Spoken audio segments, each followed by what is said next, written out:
Muito boa tarde. Sim, já é quase boa tarde. Um agradecimento muito especial ao IPDJ pelo convite endereçado à SIG e para não perder, e uma saudação para todas as pessoas que estão aqui conosco. Para não perder muito mais tempo, eu gostaria de dizer que vou partilhar algumas reflexões, referindo algumas questões que me parecem que podem ser importantes para nós tornarmos mais claro o que entendemos por mainstreaming de género e as suas implicações. Muito do que foi dito já contribui para isso, mas de qualquer forma o que eu queria aqui era sistematizar duas ou três questões e pontos de abordagem. Em primeiro lugar, o mainstreaming de género é uma estratégia, portanto não existe em si própria, não é um fim em si próprio, visa sempre o mesmo objetivo, seja qual for a área política onde se pretende aplicar esta estratégia, que é a igualdade social entre homens e mulheres ou a igualdade de género, que é exatamente o mesmo. A questão está em que este objetivo é difícil de se atingir. E este objetivo é difícil de se atingir porque implica mudar algo de profundo e estrutural. E, portanto, algo que é particularmente difícil de ver, de diagnosticar e de perceber por onde é possível mudar. E algo que tem em si duas dimensões. Uma, que é aquilo que as sociedades contemporâneas definiram como sendo próprio e expectável de homens e de mulheres serem e fazerem, e isto é geralmente legitimado e tornado inquestionável pela associação destas concepções ao natural, ou seja, estas concepções são geralmente apresentadas como naturais, decorrentes da biologia e decorrentes da forma do corpo com que nascemos, e simultaneamente apresentadas como imutáveis. Sempre foi assim.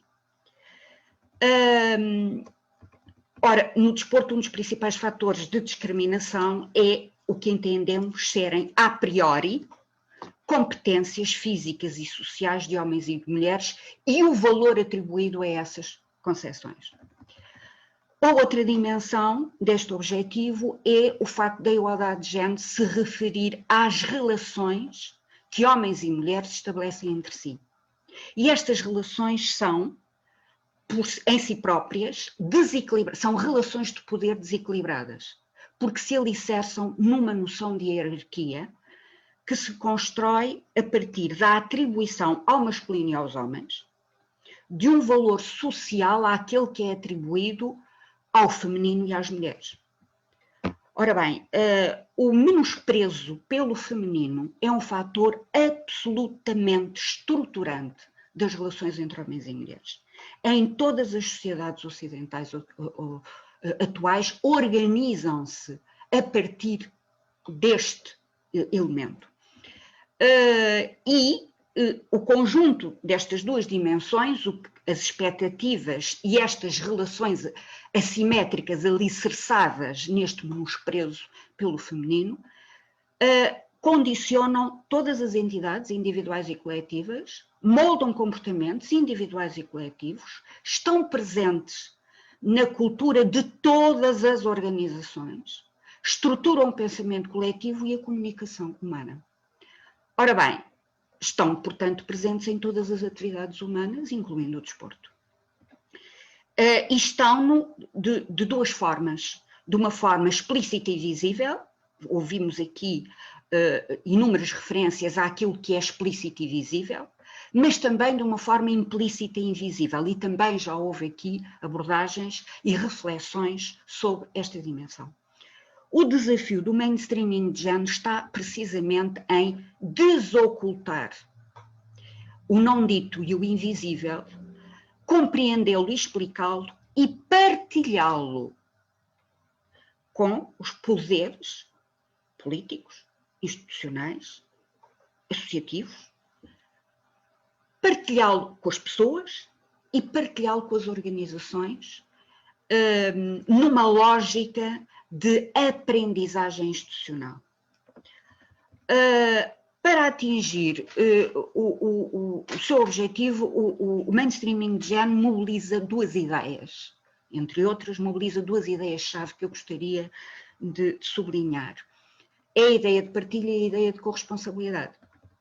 A ideia de partilha, que é simples, teórica, discursiva, está presente em todos os nossos discursos, mas está muito longe da realidade concreta de homens e de mulheres, seja qual for a sua idade e o seu contexto, e que é a ideia da partilha de todos os recursos que uma dada sociedade coloca à disposição dos seus membros. Tanto homens como mulheres têm o direito, mas não têm só o direito a, têm, em termos de princípio, têm o direito a exercer o direito de aceder, usufruir e beneficiar de todos os recursos disponíveis, de acordo com a liberdade de escolha de cada um e de cada uma. E a segunda ideia, associada a esta, é a ideia de corresponsabilidade. Ou seja, é a ideia de que é igualmente importante e tem o mesmo valor a participação de homens e de mulheres, os seus contributos, a sua ação, o que significa que tanto homens como mulheres são vistos como, têm que ser vistos como, igualmente capazes, do que quer que seja, em termos de organização das atividades e dos grupos humanos, e, sendo igualmente capazes, são igualmente responsáveis pela forma como as sociedades funcionam e existem e evoluem. Ou seja, a igualdade de género implica quebrar concepções monolíticas dominantes de tudo o que tem a ver com os seres humanos. Não apenas concepções monolíticas sobre homens e mulheres, mas concepções monolíticas dominantes que existem nas diferentes atividades, como é o caso do desporto. E incorporar de forma real e sistemática aquilo que também já foi dito aqui várias vezes, que é a diversidade humana, entendida não como uma ameaça ao dominante, costumo recordar a intervenção da professora Paula Silva, mas como uma mais-valia, como nós sabemos teoricamente que é, mas que ainda não conseguimos incorporar na nossa realidade concreta enquanto sociedades, enquanto grupos. Ora bem, clarificado aquilo em que consiste e aquilo que implica a igualdade de género, eu gostaria de sublinhar aqui alguns aspectos do mainstreaming de género enquanto estratégia. Também já foi referido aqui pela nossa conferencista, que é a exigência à partida da existência de um compromisso político e de um enquadramento legal que legitime a ação política e a ação do Estado. E que garanta as condições necessárias à estratégia de mainstreaming de género, que foram referidas também em algumas intervenções anteriores, nomeadamente nesta última. O segundo ponto é a noção de que o mainstreaming de género é um processo político e técnico. Um processo político e técnico que implica mudar o modo como se concebem, planeiam, implementam, monitorizam e avaliam as políticas públicas. E, em terceiro lugar, nesta mudança, neste sentido de mudança e nesta importância dada ao processo, aos processos, é uma estratégia que implica a plena participação alargada e corresponsável de todos os atores sociais. Não apenas daqueles que são mais importantes numa determinada área, de todos os atores sociais. Daí a proposta da estratégia de plano nacional apresentada pelo IPDJ, de envolvimento de todas as federações desportivas e não aquelas associadas a atividades ou modalidades que têm um maior valor social ou que têm uma maior visibilidade mediática.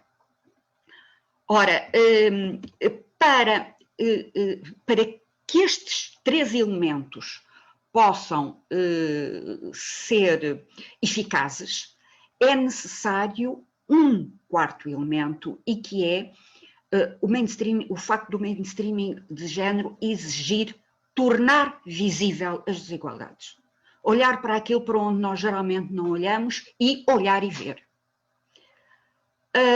Ora, o conhecimento da realidade de homens e de mulheres e das relações que homens e mulheres estabelecem entre si é feita também, como já foi dito aqui, como já foi apresentado por várias pessoas, através da descrição da realidade mediante estatísticas desagregadas por sexo. As estatísticas desagregadas por sexo têm que ser uma metodologia sistemática e não pontual, ou aplicada apenas a algumas dimensões. Tem que ser uma abordagem, uma metodologia de recolha de informação sistemática. E depois analisar e compreender esses mesmos dados, à luz do que são as causas, a sua evolução, os obstáculos, os elementos facilitadores, mas atenção, cruzando dois tipos de fatores explicativos. Uns têm a ver com a própria área das relações de género e das representações sociais de género. Ou seja, ter em conta a influência que as expectativas de homens sobre homens e sobre mulheres, que são apreendidas e interiorizadas por cada um e por cada uma de nós, ao longo da nossa vida, e que influenciam os comportamentos, as escolhas, o grau de interesse por aqui ou por acolá, por isto ou por aquilo, porque se pensa que à partida tem mais a ver comigo ou não, nos sentimentos de segurança ou de conforto relativamente a enverdar por uma atividade ou por uma modalidade, ou entrar em determinados contextos ou em determinados ambientes, a autoimagem, em todas as dimensões daquilo que é um ser humano, a imagem que se tem do corpo, a capacidade que se tem de lidar com os juízos que podem ser fortemente penalizadores, como são os juízes de género, e estamos a mobilizar aquilo que faz parte das relações entre homens e de mulheres e do modo como as sociedades veem, olham e de alguma forma esperam que homens e mulheres atuem de acordo com determinados papéis e com determinadas funções e com determinados atributos e características. E depois articular estes aspectos com aqueles que são específicos dos sistemas onde se pretende intervir. Ou seja, no caso do desporto, e obviamente só vou dar 2 ou 3 exemplos, porque obviamente não é a minha área, atender, por exemplo, ao tipo de oferta, o quê, quando, onde, as acessibilidades, como se chega a, as concepções dominantes sobre quem pode ou não pode praticar o quê e sobre o tipo de performance expectável em relação a cada modalidade e tantas outras situações. O conhecimento da realidade e depois um outro aspecto fundamental do mainstreaming de género, que é a partilha deste conhecimento. Um conhecimento regular, atualizado regularmente e sistematicamente partilhado. Partilhado com os poderes, político e institucional e técnico, mas com todos os stakeholders. E é fundamental que todos os stakeholders tenham este conhecimento, porque só assim é que todos os stakeholders podem ter a consciência e a compreensão das desigualdades entre homens e mulheres nas áreas onde atuam. E só assim é que o papel que se espera dos stakeholders no mainstreaming de género é possível de ser concretizado. Portanto, há um desafio do mainstreaming de género que é o próprio conhecimento sólido de todos os stakeholders relativamente à situação de homens e de mulheres nas áreas onde intervêm. Eu queria só recordar aqui algo que toda a gente já sabe, mas que eu queria recordar. Qualquer política dirigida às pessoas que tenha na sua base, que não tenha na sua base dados desagregados por sexo e que, portanto, tenha na sua base dados estatísticos gerais, não dispõe do conhecimento necessário para antever eventuais efeitos negativos da aplicação das políticas, nomeadamente o acentuar de desigualdades e o reforçar de mecanismos de discriminação de homens e de mulheres. Só havendo este conhecimento é possível antecipar efeitos e impactos e, portanto, redesenhar políticas, redefinir objetivos, prioridades, reajustar métodos, instrumentos, meios e, portanto, redirigir a monitorização e a avaliação. Porque o mainstreaming gen é uma estratégia que é extraordinariamente dinâmica e é uma estratégia vigilante de permanente monitorização e avaliação do modo como aquilo que foi pensado e o modo como se está a desenvolver a ação está a corresponder ou não aos objetivos pretendidos e que efeitos é que está a ter na vida concreta de homens e de mulheres. E, portanto, ir redefinindo e reajustando as metodologias e as estratégias de intervenção e as ações, propriamente dito, àquilo que é o objetivo do mainstreaming. E eu penso que a partir daqui, penso que é possível perceber como é que o mainstreaming gen é uma estratégia que permite que as políticas se centrem no cotidiano das pessoas e que automaticamente garantam e implica necessariamente o envolvimento participativo de todos os atores sociais. E, finalmente, um outro aspecto que eu gostaria de frisar é que o mainstreaming, para além de exigir, obviamente, recursos financeiros, como também já foi dito, e então, há bem pouco tempo também foi dito, exige duas coisas fundamentais, que é tempo e recursos humanos adequados. Ou seja, e o projeto All-in foi muito claro em relação a isto e a proposta que nós temos apresentada pelo IPDJ é também clara em relação a isto. É absolutamente essencial a capacitação dos recursos humanos, nomeadamente através do recurso a especialistas em igualdade de género. Um segundo ponto é a necessidade de tempo. Mudar o estrutural, como toda a gente sabe, exige tempo.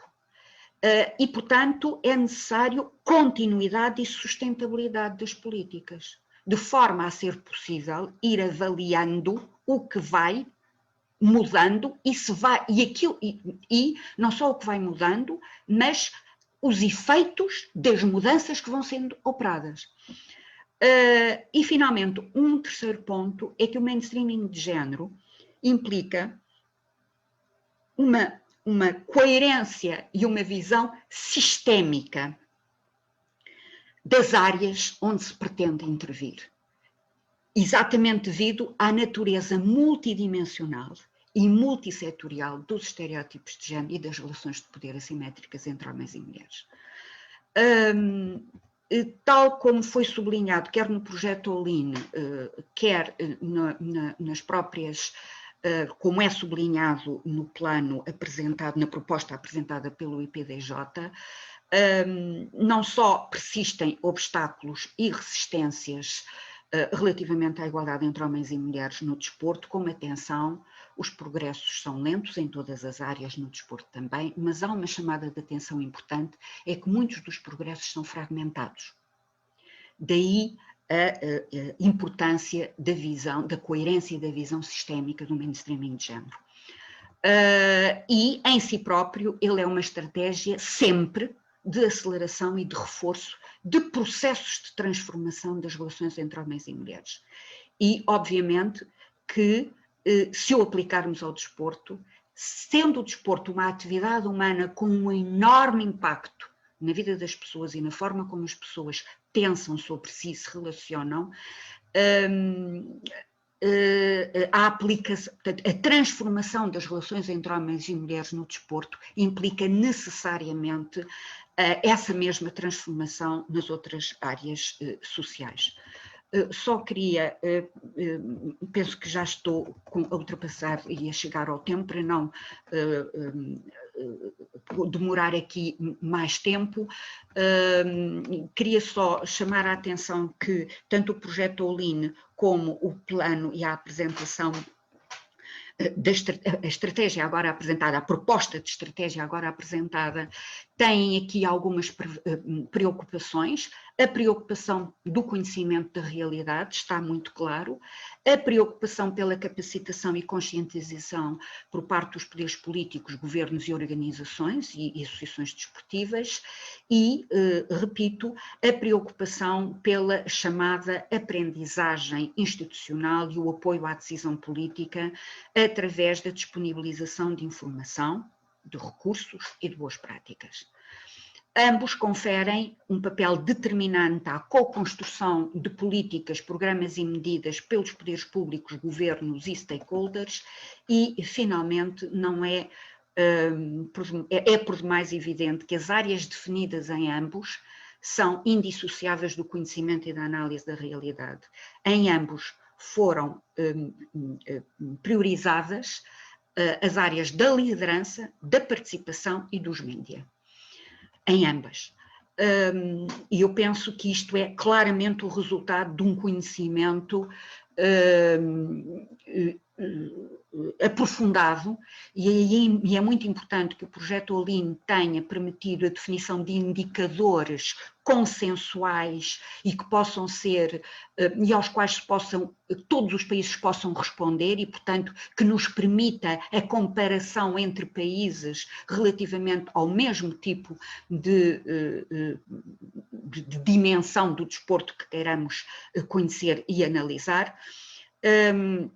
E isto eu acho que é fundamental e, portanto, a estratégia nacional só tem a ganhar ao ir beber neste projeto, como vai, de facto, todas as mais-valias que este mesmo projeto trouxe para os países europeus. Pronto, e penso que o desporto constitui, como bem sabemos, a atividade humana com maior poder de inclusão da diversidade dos seres humanos, o que é, por sua vez, um requisito da igualdade de género. Muito obrigada pela vossa atenção e pelo vosso tempo. Teresa.